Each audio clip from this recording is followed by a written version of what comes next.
The rich client humiliated my team. You're all incompetent. But the cell phone camera was recording. I will never forget the look on my team's faces. Derek, my sous chef, stiffened like he was back in the army. Aisha, my pastry chef, visibly started trembling. And Elena, our new manager, turned pale as Maxwell Richardson, real estate billionaire and our VIP client, recorded us on his phone while publicly humiliating us in front of half of Chicago's elite. What he didn't know was that my own phone was recording in my pocket, capturing every word of that rehearsed speech, which I later discovered was part of a plan to destroy my business. But I'm getting ahead of myself. Let me start from the beginning. My name is Jordan Hayes. I'm 32 years old, and 5 years ago, I left a stable corporate chef job to start my own company, Hayes Events and Catering. It was a calculated risk that drained all my savings, stole countless nights of sleep, and cost me more tears than I'd like to admit. But we built a solid reputation, dish by dish, event by event. The problem was that reputation didn't pay the bills. We were growing, yes, but we were always on the edge of financial collapse. One good month followed by 2 brutal ones. You know the story. Every small business owner rides this roller coaster. That's when Elena Vasquez came into the picture. I had just hired her as an event manager from a high-end company. She had connections, experience, and a fire in her eyes that I recognized, the same hunger I had when I started. In her first week, she pulled off what seemed like a miracle, a $100,000 contract with Maxwell Richardson for a gala dinner celebrating his new real estate venture. "How did you land this?" I asked, incredulous, staring at the preliminary contract. "I have my ways," she replied with a smile that didn't quite reach her eyes. I should have noticed something was off, but I was too busy mentally calculating how that event could cover the 3 months of rent, new equipment, and maybe even a small bonus for my tireless team. Derek, always cautious after his years in Afghanistan, voiced his doubts as we prepared the tasting menu. "It's strange, Jordan. Companies like ours don't land clients like Richardson overnight. That guy could hire any Michelin-starred chef. Maybe he wants something authentic, not pretentious," I said, focused on perfecting a red wine reduction. Derek just shook his head. "Just be careful. Rich people like that usually want something in return." Our first visit to Richardson's lakefront mansion was both intimidating and eye-opening. The place was a monument to excess. Imported marble, artwork worth more than my entire business, and a production-sized kitchen that looked like it had never been used. Maxwell greeted us with the kind of polite indifference that the ultra-wealthy often display, cordial but making it clear that we were there to serve. Tall, impeccably dressed with that artificial tan and dark hair that looked too perfect for a man of 58. "Jordan Hayes," he said, shaking my hand with a calculated firmness. "Elena speaks highly of your work. Let's see if you can impress a refined palate." His daughter, Sophia, was also present, a pleasant surprise. At 32, she was a lifestyle influencer with millions of followers. Unlike her father, she genuinely tasted every sample, asked about ingredients, and even suggested featuring our team in event photos for her social media. "Your work has soul," she remarked as she savored Aisha's pistachio cannoli. "That's exactly what I'm always looking to share with my followers. Authenticity." Maxwell discreetly rolled his eyes at his daughter's comment. Sophia and her obsession with authenticity. In the real world, sweetheart, people want a spectacle, not soul. Despite the remark, the meeting ended on a high note. Maxwell approved the menu, we discussed logistics with his team, and even toasted with champagne. I walked out of there with a substantial deposit, and the feeling that we were finally making it. A week before the event, everything changed. "He wants what?" I asked Elena, who looked uncomfortable holding her tablet. "Double the number of guests. From 150 to 300. and he wants to add a caviar station, an interactive ice sculpture, and replace the main menu with a completely new concept. That doubles our workload, Elena. We don't have the equipment, staff, or budget for this. He's not offering a budget increase. In fact, she hesitated, suggested that we should be grateful for the exposure. I felt my blood boil, but I kept my composure. I knew this move well, the infamous exposure that was supposedly worth more than real payment. I tried to negotiate, but Maxwell's response was clear. Either we adapted, or he would cancel everything and demand his deposit back for breach of contract. I spoke with the team. We couldn't afford to lose that money, let alone the opportunity. So we did the impossible. We restructured everything, worked double shifts, improvised with borrowed equipment, and I agreed to pay overtime out of my own pocket, money I didn't have. Aisha was particularly anxious. 2 years ago, she had suffered public humiliation from a corporate client who made her cry in front of everyone over a slightly asymmetrical soufflé. That experience almost made her quit the profession. "I won't let anyone treat you like that again," I promised her. "We're a family here. We protect each other." 3 days before the event, I discovered something disturbing. While taking inventory of the wine, I grabbed Elena's tablet to check the list when a notification popped up on the screen. Final payment. Richardson contract. The sender was someone from Mr. Legal Debt. I confronted her immediately. "You worked for him? For Maxwell Richardson?" Elena crumbled. Her hands trembled as she admitted it. Yes, she had been Richardson's corporate events manager for 2 years until he publicly humiliated her at an event, falsely accusing her of theft when she questioned certain accounting practices. Not only was she fired, but her reputation was destroyed in the elite circuit. "Why didn't you tell me? Why put us in this position?" "Because I believe in you, Jordan. In your food, in your team. I wanted to prove to myself that I could be part of something real after what happened. And maybe..." She hesitated. "Maybe prove to him that he was wrong about me. I should have fired her on the spot. It was a clear conflict of interest, potentially disastrous. But I saw something in her eyes that I recognized. The same desperate determination that had driven me to start my own business after years of swallowing insults in corporate kitchens. "No more secrets from now on," I finally said. "We're in this together." And then the big day arrived. The mansion was transformed. 300 of Chicago's most influential figures, politicians, celebrities, press, business moguls, all in black tie attire, admiring the lavish decor. Our team worked with military precision, thanks to Derek's discipline. The first courses were flawless. Hors d'oeuvres circulated seamlessly. The caviar station, which I had to finance up front, was earning praise, and even Councilman James Morris, a key political figure Maxwell was clearly trying to impress, commented on the exceptional quality of the food. It was during the main course service that everything fell apart. Maxwell tasted the caught braised short rib with red wine sauce, closed his eyes as if savoring it, and then his face twisted into a mask of disgust. He abruptly stood up, interrupting nearby conversations. "This is completely unacceptable," he exclaimed, loud enough for half the room to hear. I quickly approached, feeling my stomach sink. "Mr. Richardson, is there a problem?" That's when he pulled out his phone, pointed it at me and my team, and started recording while shouting. "Rich client humiliates my team. You're all incompetent." The phone camera was recording. "This food is a disgrace. The meat is rubbery, the sauce is tasteless. I paid a fortune for this experience and I get this?"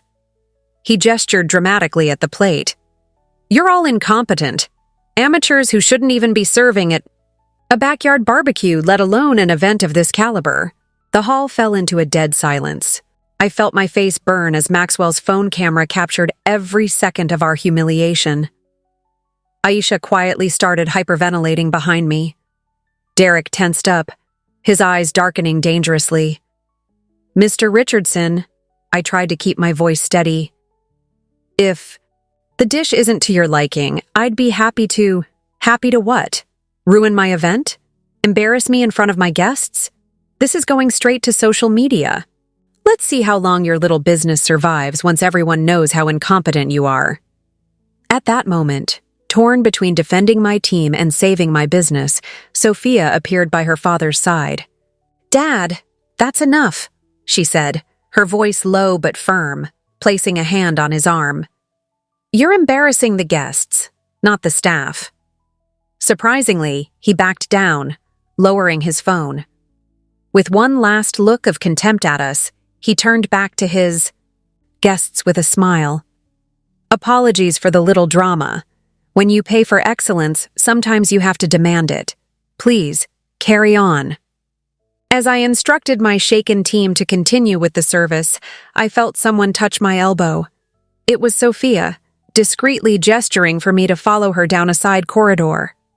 "I'm really sorry about that," she said once we were alone. "But you need to know this isn't about the food, it never was." "What?" "My father does this systematically. He hires promising small businesses, changes the requirements to make them impossible, provokes a public incident, and then uses it as leverage to either avoid paying or demand massive discounts. Why? He's a billionaire. He doesn't need discounts from small businesses. It's not about the money, it's about acquisition. This is the 4th catering service he's done this to in the past 2 years. The last one shut down a month after the incident. He bought it for pennies on the dollar and added it to his new restaurant chain." My heart pounded. "He wants to buy my business?" "Exactly. Actually," she hesitated, checking if we were truly alone. "He already has the documents prepared. He plans to offer to save your reputation by agreeing not to release the video in exchange for buying your business for a fraction of its value." I felt nauseous, but then I remembered something. Earlier, during the final menu tasting in the small room next to the kitchen, I had placed my phone on the table to show presentation photos to one of Maxwell's assistants. In the rush to resolve a crisis with the waitstaff, I left without my device, returning minutes later to retrieve it. "Sophia, I need to check something. My phone, it might have recorded something important." I quickly returned to the kitchen, where Derek and Aisha were reorganizing the shaken team. "Keep everything running," I instructed. "We have a chance to turn this around." Locked inside the small makeshift office, I checked my phone. The voice recording app was still active, running for over 3 hours. I fast-forwarded to the period when I had been out of the room. And there it was, Maxwell's unmistakable voice. "James, you don't understand the potential here. This Hayes woman has talent, but zero business sense. The plan is simple. We create a scandal, I refuse to pay the full amount, and I offer to buy the business to save her from a reputation disaster. In 6 months, we integrate her recipes into our new chain, fire the original staff, and that's it." Another voice, presumably Councilman Morris. "And if she refuses?" "Nobody refuses. Not after I'm done with them. Besides, I have you to make sure any legal action she takes gets stuck in municipal red tape, right? After all, your mayoral campaign still needs that $250,000 I promised." My fingers trembled as I quickly sent the file to my email, to Elena, and to the company's secure drive. I gripped my phone tightly, feeling a mixture of horror and relief. Then I started formulating a plan. I found Elena, quickly explained everything, and asked her to track down a journalist named Rita Chen, who, according to Sophia, was on the guest list. She's been investigating Maxwell's business practices for years. Tell her we have something she'll want to hear. The rest of the event proceeded surprisingly well. Maybe because I was numb from the shock, or maybe because I had finally understood the game being played. I managed to keep my composure as we served Aisha's spectacular dessert, a chocolate and raspberry entremet that drew audible sighs from the guests. That was when Maxwell made his next move. Picking up a champagne glass, he called for everyone's attention. My dear friends, thank you for sharing this special evening with me. Unfortunately, I have to make an unpleasant announcement. He paused dramatically. I'm so disappointed with tonight's service that I will only be paying half of the contracted amount to Hayes Events and Catering. Murmurs rippled through the room. Some guests looked uncomfortable, others curious. However, Maxwell continued, I don't want to completely ruin a young entrepreneur. So I am generously offering to buy Ms. Hayes's company to professionalize it. That was my cue. I calmly stepped forward, ignoring my team's worried glances. Mr. Richardson, may I use the microphone for a moment? He looked momentarily confused, but then smiled condescendingly. Of course, dear. Do you want to apologize for the service? I took the microphone, took a deep breath, and looked at the room full of important people. People whose opinions could make or break my business. Good evening, everyone. My name is Jordan Hayes, owner of Hayes Events and Catering. First, I want to sincerely thank you all for being here tonight. For a small business owner like me, serving Chicago's elite is an extraordinary honor. I paused, noticing that I had everyone's attention. I also want to thank Mr. Richardson for the education I received today. I learned a lot about how certain aspects of business work.